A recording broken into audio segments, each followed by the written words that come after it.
اعوذ باللہ من الشیطان الرجیم بسم اللہ الرحمن الرحیم السلام علیکم ورحمۃ اللہ وبرکاتہ۔ اسلام پیغام امن کے ساتھ میں ہوں حافظ محمد ذیشان فرید۔ آج ہماری گفتگو کا موضوع جو ہے وہ ہے حکایات سعدی میں سے ایک ہم آج حکایت بیان کریں گے۔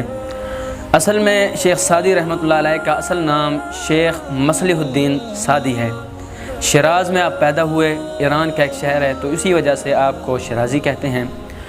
تو آپ نے جو ہے نا ایک کتاب لکھی حکایات سعدی، اس میں آپ نے دنیا کی جو سیر و سیاحت کی اس میں حکایات بیان کی۔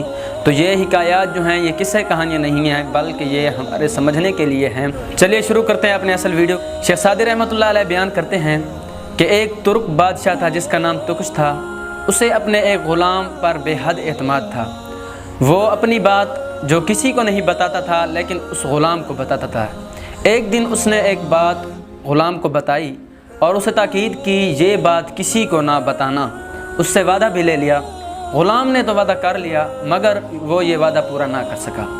1 سال گزرنے کے بعد اس نے یہ بات اپنے دوست کو بتائی اور اس سے بھی وعدہ لیا کہ تم جو ہے نا یہ بات کسی کو نہیں بتاؤ گے۔ یوں کرتے کرتے اس کے دوست نے دوسرے کو بتائی، دوسرے نے تیسرے کو، اس طرح جو ہے نا یہ بات پورے شہر میں پھیل گئی۔ جب بادشاہ کو پتہ چلا تو بادشاہ کو اس غلام پر بہت غصہ آیا اور اس نے حکم دیا کہ اسے قتل کر دیا جائے اور ساتھ ہی ساتھ ان غلاموں کو بھی قتل کر دیا جائے جو اس گناہ میں ملوث تھے، جنہوں نے راز کو زہر کر دیا۔ چلتے چلتے جب غلاموں کو جو ہے نا اپنی جان کی فکر لاحق ہوئی، جب راز ظاہر ہو گیا تو ایک دانا غلام نے بادشاہ سے عرض کی کہ اے بادشاہ، ہم گناہ گار ہیں، ہم سے گناہ ہوا ہے، ہم آپ کے راز کی حفاظت نہ کر سکے، مگر یہ بھی تو دیکھیے کہ آپ سے بھی گناہ ہوا ہے۔ جس راز کی آپ خود حفاظت نہیں کر سکے اس راز کی ہم جہل کیسے حفاظت کر سکتے تھے؟ اہل دانش فرماتے ہیں کہ راز اس وقت تک راز رہتا ہے جب تک آپ کے اپنے اندر ہے۔ جب آپ یہ راز دوسروں کو بتا دیں گے تو یہ راز ظاہر ہو جائے گا۔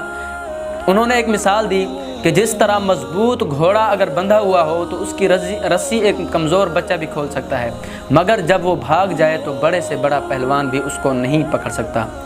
شیخ سعدی رحمۃ اللہ علیہ اس حکایت کے بارے میں فرماتے ہیں کہ یہ ہمیں یہ سبق حاصل کرنا چاہیے کہ اپنا راز جو ہے نا دوسروں کو نہ بتائیں۔